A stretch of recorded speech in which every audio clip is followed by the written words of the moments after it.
Ce soir, c'est une soirée de mobilisation. On est au premier jour de grève dans tout l'audiovisuel public.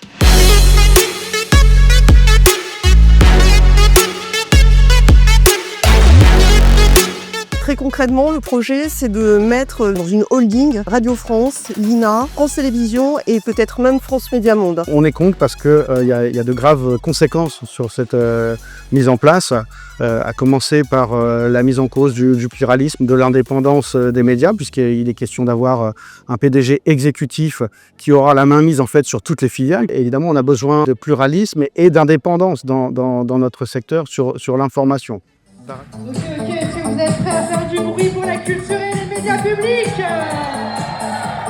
Faites du bruit, la Bourse du travail! C'est que derrière, il y a aussi une volonté de contrôle politique parce que une holding exécutive, ça veut dire quoi?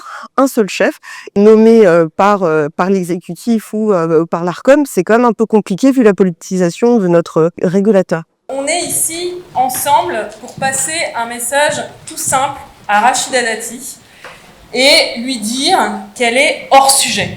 Elle est hors sujet parce qu'elle nous parle aujourd'hui de casser deux systèmes qui fonctionnent parfaitement bien. Radio France et France Télévisions qui font des audiences records et qui chaque jour répondent aux besoins d'information des Françaises et des Français. Si on réunit tout ça, inévitablement, quand on l'a connu à France Télévisions avec la fusion, on va y avoir des pressions pour faire des économies, pour regrouper tous ces journalistes. Finalement, il n'y aura plus qu'une seule rédaction avec finalement une perte de diversité.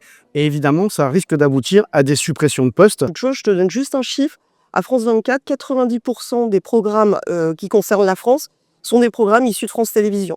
Sur France Info, par exemple, 6h30 d'antenne, c'est France 24 qui est diffusé en direct.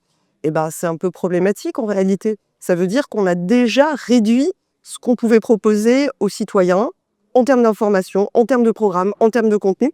Et donc, c'est comme tous les services publics, c'est un espèce d'effondrement et c'est un autre modèle qui nous est proposé. Un objectif de destruction de l'audiovisuel public qui se cache derrière ce projet de fusion. On ne lâche rien et on va gagner, bien sûr.